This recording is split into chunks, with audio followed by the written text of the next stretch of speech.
Welcome to Across the Globe. Today we will learn about Go error handling best practices. When working with functions, it is crucial to verify and manage errors returned from function calls to ensure program stability. Utilize the defer statement to effectively handle errors that may arise during cleanup operations, enabling proper resource release and error encapsulation.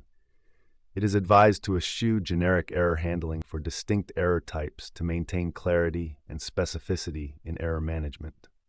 For instance, distinguish between network errors and file I/O errors to tailor appropriate error handling strategies and enhance troubleshooting efficiency.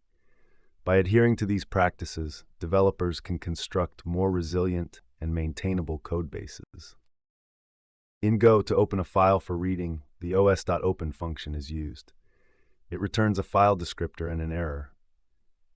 By checking if the error is not nil, potential issues can be handled.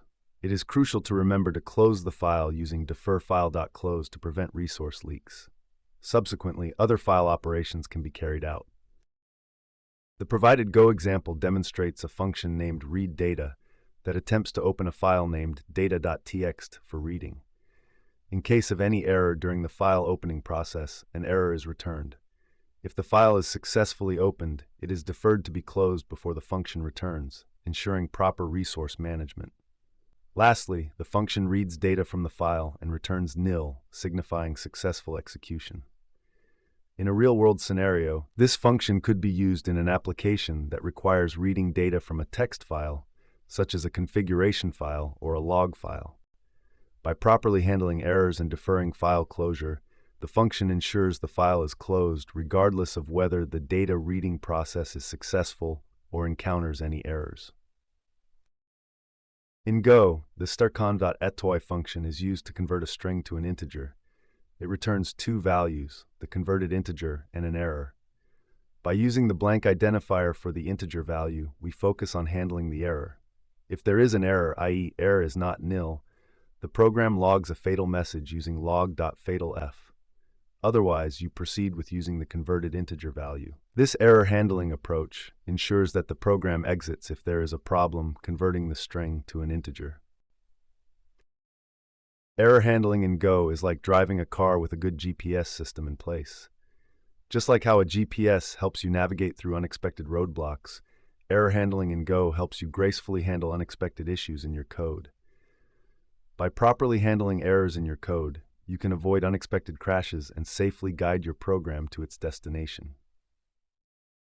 Hey, Code Conquerors! Ready to level up? With TechLearn ATG, showcase your skills with official course certificates. Just visit our site and start. Need that extra boost? Get tailored learning, 24/7 support, and expert guidance. Coding smarter, growing faster, and making learning fun. Go to our website, across the globe, www.atg.world. The code snippet demonstrates a simple example of error handling in Go. The process input function takes an integer input and checks if it is negative. If the input is negative, it returns an error using the errors.new function. The main function then calls process input and checks if an error is returned. If an error is present, it is printed to the console with a descriptive message. If no error is returned, a success message is printed. Imagine you are building a payment processing application in Go. When handling transactions, error handling becomes crucial to ensure that payments are processed correctly and securely. By following best practices like returning errors explicitly and handling them gracefully, you can safeguard your application from potential failures and provide a smooth user experience. One industrial example where Go's error handling best practices are crucial is in web development. When developing web applications, errors can occur during network requests, database transactions, or other operations. Proper error handling ensures that these issues are caught and dealt with appropriately, preventing downtime or data loss. Another real-world application of Go's error handling is in cloud services.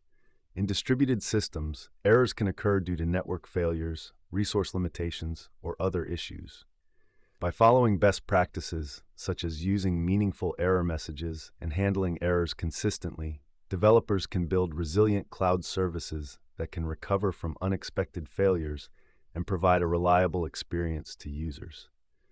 Across the globe, developers are leveraging Go's robust error handling capabilities to build reliable and scalable software systems that can withstand unforeseen challenges and deliver consistent performance. By embracing these best practices, developers can ensure that their code is more resilient and maintainable, ultimately leading to better user experiences and higher customer satisfaction.